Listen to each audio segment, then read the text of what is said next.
I actually miss my cousins and my grandparents because usually people here on weekends they go to their grandparents' house or cousin's house, and I don't have anybody because friends are not always free. Do you miss anyone you left behind?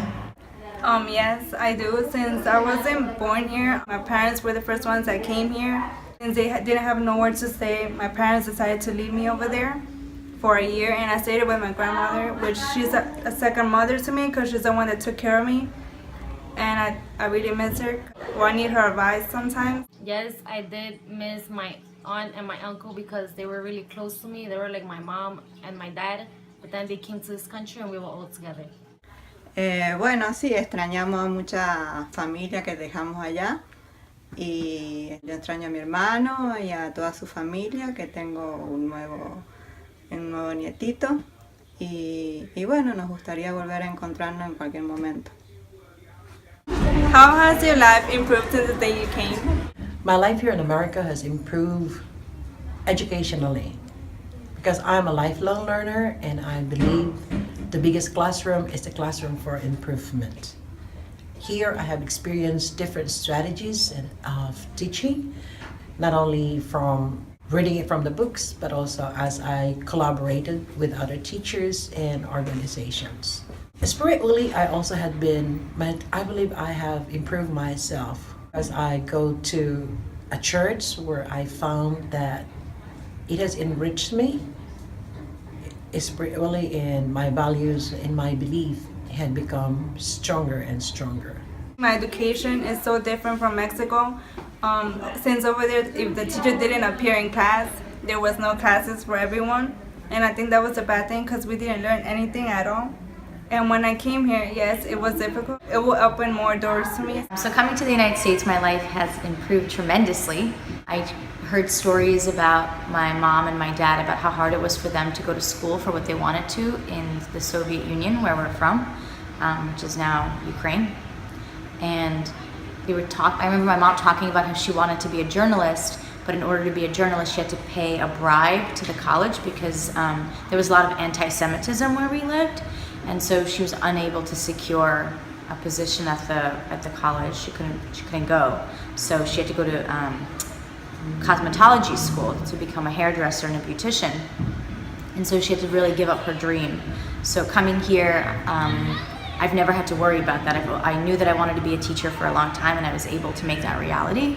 There wasn't any political or social system in my way. I felt like my dreams could be readily achieved.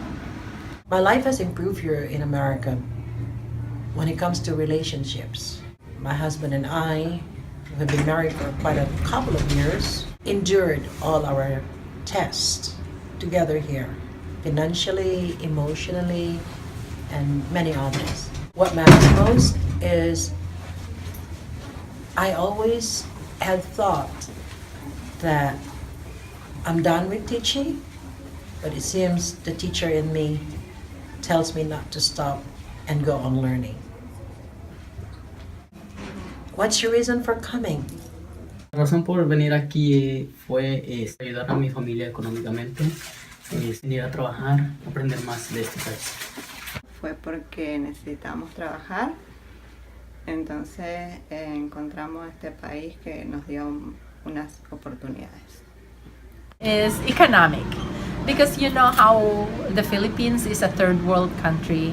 There's not a lot of opportunities there, so I came here to change my economic condition. Yeah.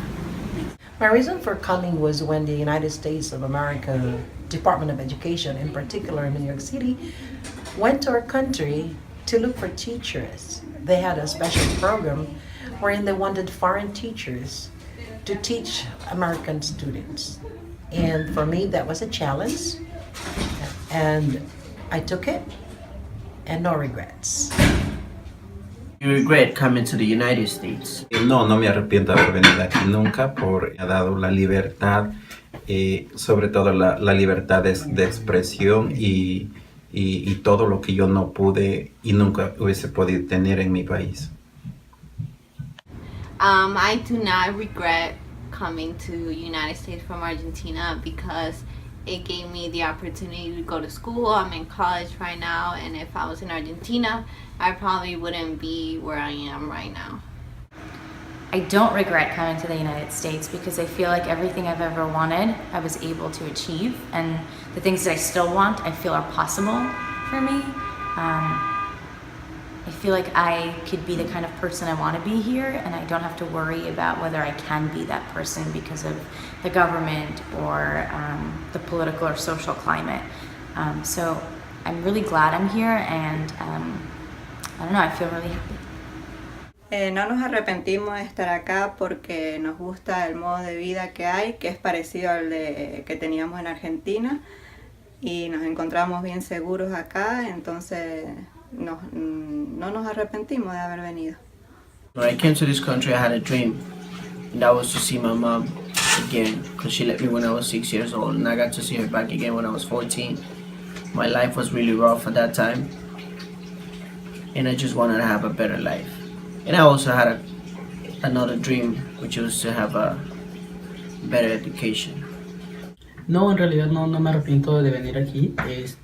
Es un país que me da muchas oportunidades, un poco de dinero y así ayudar a la familia. How did you feel when you struggled to speak English?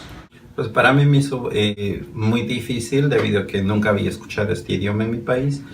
I didn't really have that much trouble because I really loved to speak English. I always been trying to sing it, even though I didn't know what I was saying. I can say that I had a tough time learning, especially when I started high school, because I used to hear all my friends and everybody talking in English, and I just didn't know what to say or answer. It was a little bit tough when I had to take my test or classes. I couldn't really understand what the teacher was saying, so it was a little bit tough for me. So I came to the United States from Argentina when I was 7 years old. At the beginning, I didn't know anything, zero English. And then I started school, and that's where I went to ESL and after school programs, and that's where I learned English all by myself. As I felt upset because other kids used to make fun of me when I didn't understand what the teacher was saying. So I started going to ESL classes to help me with my English. It was a new challenge for me when I came here to learn the language, since I didn't know anything about it, and I had to repeat first grade 2 times in order for me to learn. I had to write it, which it was hard. I had to spend every night studying, reading, practicing the alphabet and things. It was really hard. Now it's not difficult, but I feel like I have a Spanish accent, and I feel like my friends make fun of me, but I guess it's alright. I just guess later on, I hope I don't have this accent no more. I learned from my job, and too much problem with English, so I listen to the guys and I repeat the word, the same thing, but I don't know if I'm right or wrong. When I came to America, I did not speak a word of English, and it was really terrifying because I would be in a classroom and everybody was speaking English, and I always thought they were talking about me because when you're a kid, right, you're so worried about that. Like, the biggest takeaway from that struggle was that if I put my mind to something and worked hard at something, I could get what I wanted and I could achieve it. And so I started to read and watched a lot of Looney Tunes. I remember Looney Tunes and Nickelodeon was like, those were 2 huge contributors to me learning how to speak English. And so watching TV and reading a lot of books became kind of my life for a while, and it was a little bit lonely, but then eventually I was able to learn the language and make friends. So I was really upset when I didn't know how to speak English when I first came here. Like, it came to a point where I went home crying because I thought kids were speaking Chinese, because that's the only language like I kind of heard of. I didn't struggle a lot. It's just that, you know how the accent is different. So when I was in my first school, they were laughing at me because of my accent. I have to learn how to pronounce things and pronounce them the way they are pronounced here. But then later on I said, oh, okay, why will I change the way I speak? I'll just speak and be myself.